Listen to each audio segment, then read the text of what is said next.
Today's video is going to be about The Furious. So if you haven't seen the film yet, please go and check it out. Overall, it's absolutely a blast, okay?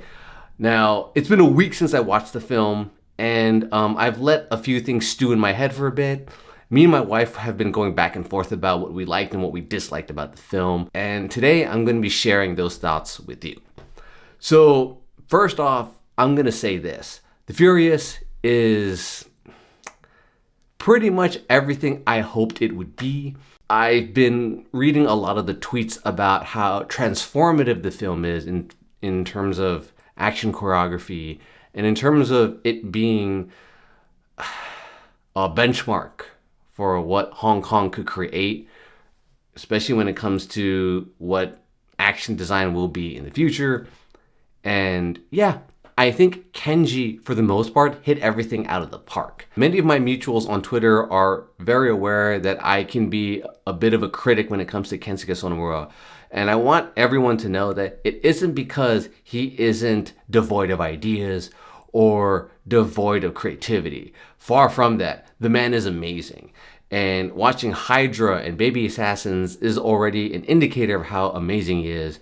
And the buzz around him when it comes to Bad City or Ghost Killer or other projects that he's been a part of is absolutely warranted.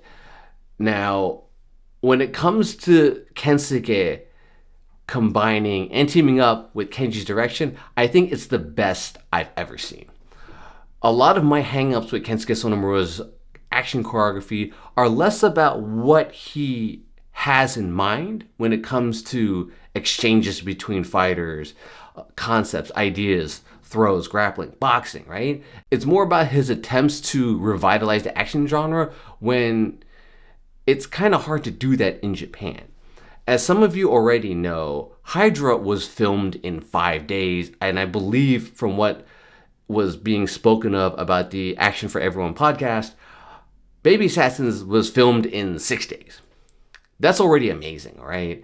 And Hydra, for the most part, is a fantastic overall film, in my opinion. I think when it comes to story, it's just aces. My issue with Kensuke's choreography sometimes is that the level of production, the time he has doing stuff, and the overall feel of things doesn't work. And that's totally different from The Furious. I feel like thanks to Edco Films, thanks to Frank Hui, thanks to Bill Kong, and huge props to Meteor Chung, a lot of Sonomura's amazing ideas are fleshed out so well thanks to better production design, more time with the fights, slightly bigger budget, and more importantly, at least from my limited perspective, the shapes are amazing. The shapes that I see, the way the fights come out, and just Kenji's eye for directing a scene, along with Meteor Chung's fantastic camera work, really puts Sonomura's choreography in a place where it belongs, in my opinion. I don't know if anyone's seen some of Eric Jacobus's tweets about Sonomura. There was one tweet in particular that really caught my eye a while back, maybe a few months ago, about how quite a bit of Sonomura's choreography sometimes has to deal with a competitive camera, right? The camera isn't still, the camera goes in and out sometimes, and it's not giving you the full view of what Sonomura's doing. And recently, my good moot Sal posted a video or clip about the mascot fight in Baby Assassins 2. I think that's one of Sonomura's best things I've ever seen. And so much of that is down to how clear the shapes are, how clear the lighting is. And you can see every little idea he has, and none of the shapes that the actors make are bogged down by baggy clothes, terrible lighting, and, rushed production design. Because let's be honest, it's hard to do these things, to trailblaze these things in Japan because, money's tight. And again, like I said, Hydra was made in 5 days and Baby Assassins was made in 6 days. This was not like this for The Furious. They had 60 days to shoot this film. And per what we learned from the Action for Everyone podcast, they had 18 days to shoot the finale. That's insane. So in terms of action, I loved what I saw. I love the fact that, as Omniframe has pointed out many moons ago, that finally there's an action movie and a martial arts action movie that's having more to do with, different styles. You're seeing how a character embodies a style and how that clash comes out in a fight scene. I miss those days. I'm glad The Furious had that going. The characters, fantastic. I love them for the most part. Me and my wife were talking a lot about Brian Lay because me and my wife enjoy martial clubs like stuff a lot. And Brian Lay worked for me. I know for my wife, it was hilarious because we know Brian's shtick from Martial Club. It was hard for the both of us sometimes, at certain times, to buy his like animalistic shtick, right? Because we just know Brian Lee as a joker in a lot of Martial Club's like awesome stuff. And yeah, I think if they had somebody like the actor for Inbom in Bloodhounds, maybe that would have worked better. But regardless, Brian Lee was just fantastic. His choreography is amazing. Still an amazing collaborator for what The Furious accomplishes. It would have been cool if Inbom was in there though, but that's a minor thing. So yeah. In terms of favorite characters, right? I think Yayan and Joe were probably my two favorite characters. I felt like their character arcs were very complete, and the way Yayan uses Salat and the way Joe uses Judo were so well done for their characters, right? And I liked how Yayan's character was teased very well from the beginning to the end. I felt both of them in terms of the way the movie was presented. I just felt both of them, their arcs felt so complete. I like Xie Miao's a lot. Me and my wife kind of differ on how we view his character. His kung fu is a little erratic, and I swear to God, during the film, he pulls out a Tongbei Chuan stance, right? It looks like this. I don't have the clip to show you guys that, but I wonder if he used a mixture of like Tongbei Chuan or Taiji Chuan or anything like that, because I think for most of the interviews I'm seeing, he's very much a wushu guy, and I liked how Sonomura tries to make something unique with him. I know for some people it doesn't work. It's a little repetitive. It's a little erratic. There's like a lack of flow, but also I feel like that's kind of what Sonomura is going for, and I felt that was kind of fresh, at least for me. So, but regardless of my little hang-ups, I still enjoy Xie Miao. I love the hammer scenes. I really enjoyed a lot of what Xie Miao was trying to do when it came to just figuring out things. I wish there was more action movies where the main characters are trying hard to kind of weigh in on things, figure out things. What's the equation? How do I solve this problem? And you saw that when Xie Miao was fighting Joe for the first time. That was cool. In addition, one of the great things I enjoyed about this movie is its relentless pace. But we'll get to that later when I come to my criticisms of the film. I enjoyed that it took place in Southeast Asia for the most part. Very proud of the Thai stunt team, obviously. They were just relentless throughout the film. I enjoyed the production design as well. I did notice that there's some spotty CG in the film. Not a big deal. It's to be expected from an action film in 2026. So one thing I'll point out about The Furious that I was really impressed with was just how clear things looked, right? Sonomura's work, Yugo Sakamoto's work, fantastic stuff. It's just sometimes the action is just, I feel like, at least from my perspective, so much of it is very underlit. I'm sure it's a lot better when it comes to the later installments of Baby Assassins, Bad City, Ghost Killer as well. But from what I've seen, it's been very underlit. Hydra in particular has been like a big critique of mine. Obviously, that's not an issue with Sonomura anymore. And I felt that what Kenji brought to the table along with Bill Kong and Frank Hui was just fantastic. There's just so much to see here. And I felt like you see better contrast when it comes to fighters, the shapes they make, and the foregrounds too. Everything is clear. Everything is nice. There's lots of impact. And I just loved how well the camera just works in tandem with what was on display in this film. Too often, I've just noticed that sometimes with certain scenes in Japanese action films nowadays, the camera is competing a little too much, or the camera isn't far enough, or isn't there to show enough shape from the actor, and sometimes it never works for me, for instance. But I don't know. This wasn't an issue for me with The Furious. So, and I enjoyed the theme of child trafficking. This is a really, really big issue all across Asia. And I love that Kenji wanted to at least tackle it a little bit with a bit of nuance. But this is where I'm going to get to my criticisms of the film. So criticism number one, right? And I was with my wife, and it was kind of it felt like it was kind of a full house, at least in the theater I was at, right? My wife's a native speaker of Mandarin, okay? So right away, the first critique we had is the Mandarin dialogue's a little clunky, a little cringy. Xiamiao and the actress who plays her daughter, the way they talk is kind of weird. It's not how a kid would talk to her dad. I'm not sure if Frank Hui and the other scriptwriters were trying to create a ambiance where they're really tight knit and, you know, there's no formalities. But the thing is that, like, at least from discussions I had with my wife, it's either really informal or very formal all of a sudden. And it's a little bit like how a girlfriend would talk to her boyfriend. That's at least what we noticed. Pete, I'm not so sure if that's what you noticed, but that was at least what we noticed, you know, from the Mandarin dialogue. So that's a bit of a critique. Not so sure why that was the case. I mean, it feels a bit like Accented Cinema's thoughts about Shang-Chi. Maybe I'm wrong, but yeah, that's one critique. The other critique we had is the story, right?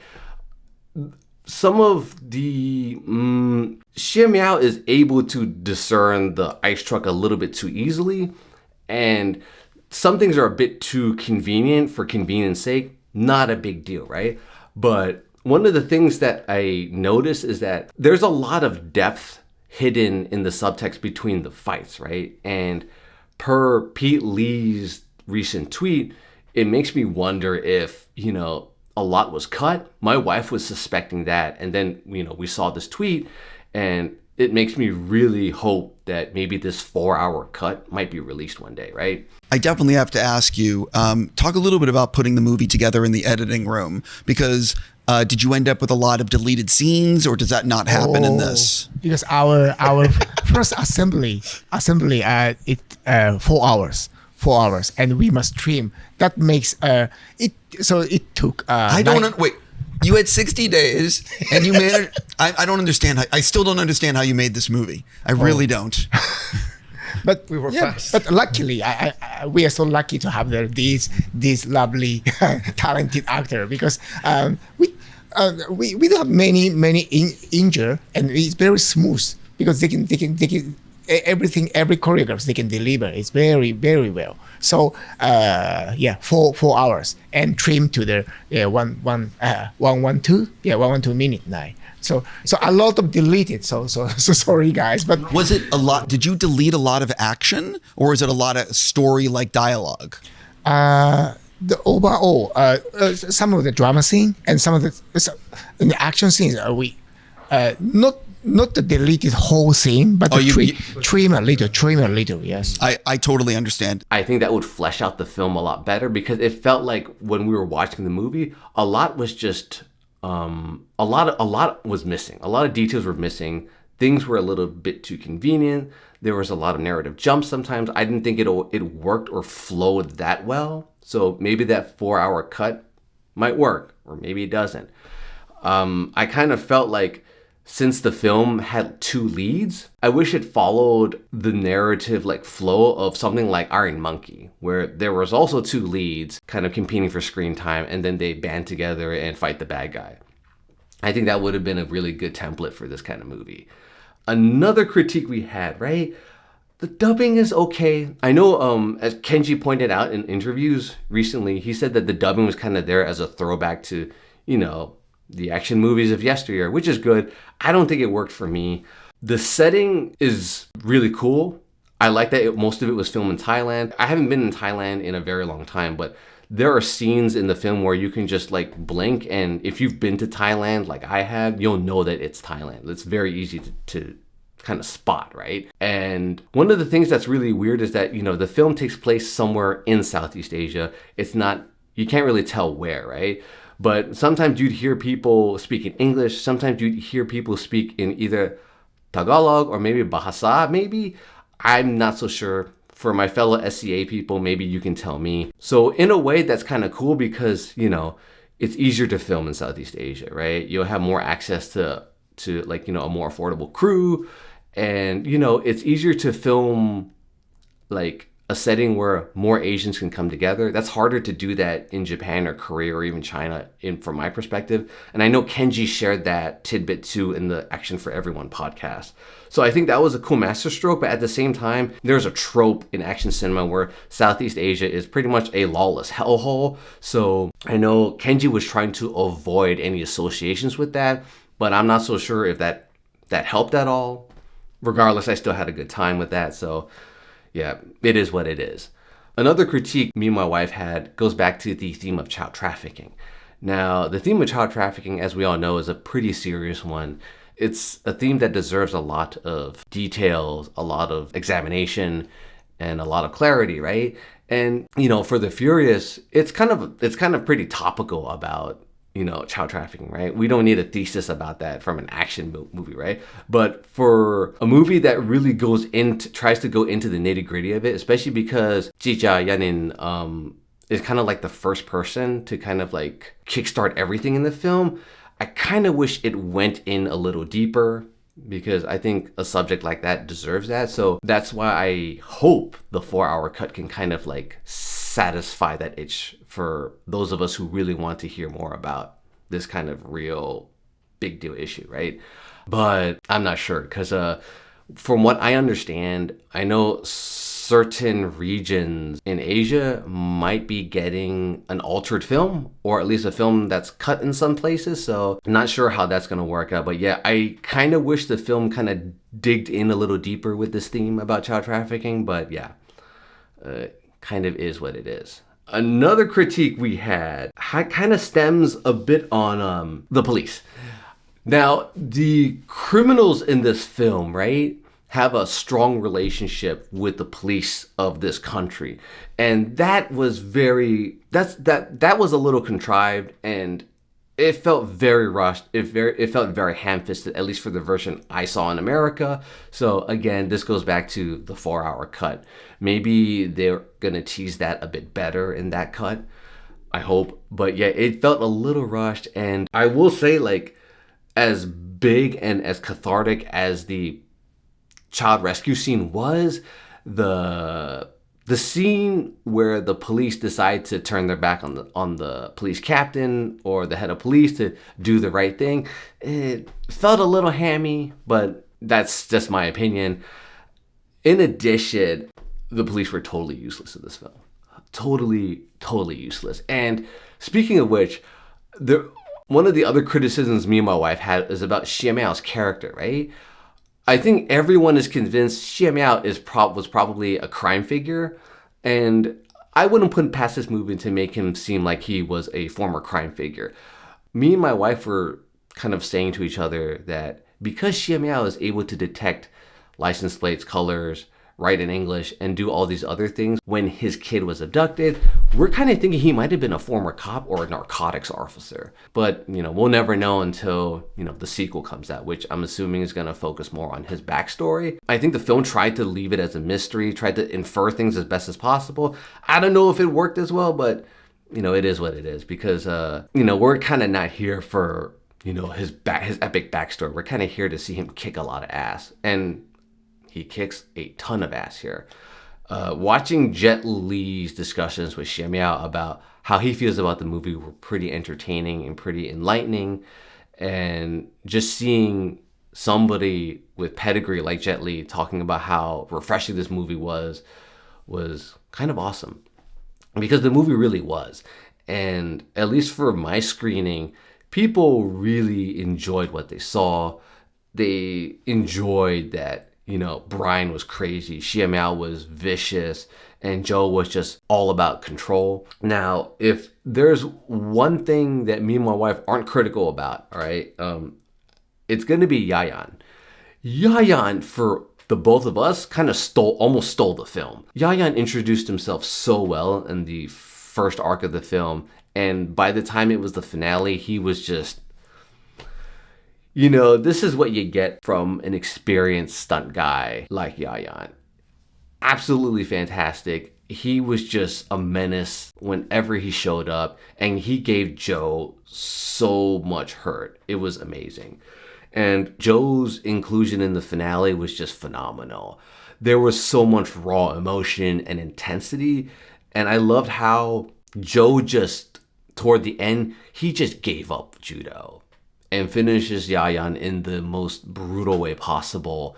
And the way the film closes his arc, once Xiamiao shows up and puts the ring back in his hand as he's dying, was just like picture perfect for me.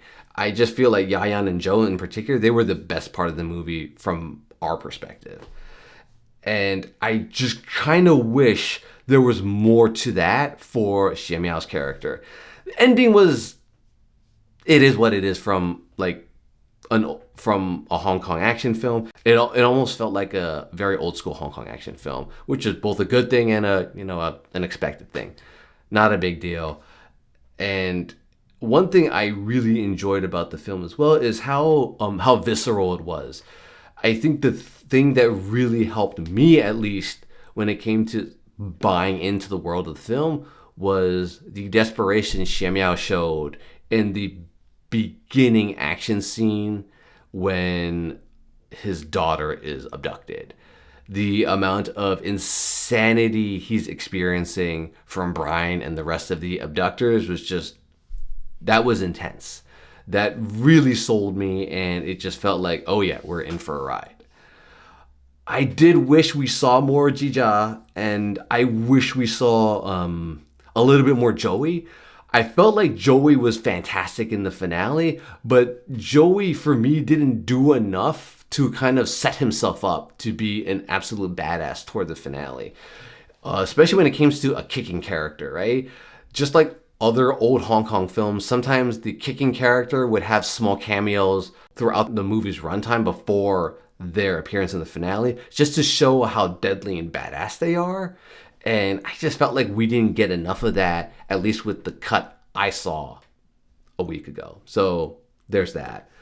But overall, despite my hangups and my criticisms, this is for me like a 4.5 stars out of 5, without question, because it has hangups, right? And Kenji, even though this is his like 3rd or 4th directorial film, he has so much potential to just make a fantastic film with a tighter narrative. And I hope that when he does make a sequel to The Furious or his next movie, he'll have like a tighter story, maybe with less characters, but something that's just narratively tight, you know, like the John Carpenter of action movies, kind of, with Sonomura's choreography, right? And in addition, I just felt that what The Furious is trying to show audiences, right, is, it's, regardless of my hangups, it's still a breath of fresh air. It's violent, it's furious, it's frenzied, and I enjoy that very much. And if he teams up with Kensuke again, I think it's going to be another dynamite hit. But yeah, those are my thoughts about The Furious. I think it's game-changing in terms of action design, and I feel like this is pretty much the next Chapeau-Lang, or the next SPL, if you want to call it that. And yeah, it feels close to what I felt when Ong Bak came out, right, in 2003. It's a fresh film. It's got an interesting theme. Again, my big critique is that I wish the themes were explored a bit better. Again, maybe we're going to get a 4-hour cut of this film. I really hope that's the case. But yeah, those are my quick and dirty thoughts of The Furious. It's a fantastic film. And if you feel that way, you know, if you feel the same way I do, you know, drop a comment and let me know. If you don't, yeah, drop a comment and let's discuss. But yeah, those are my takes on The Furious. Thanks again, guys. And thanks so much for sticking around. We'll talk some more martial arts movies again on the next video. Later.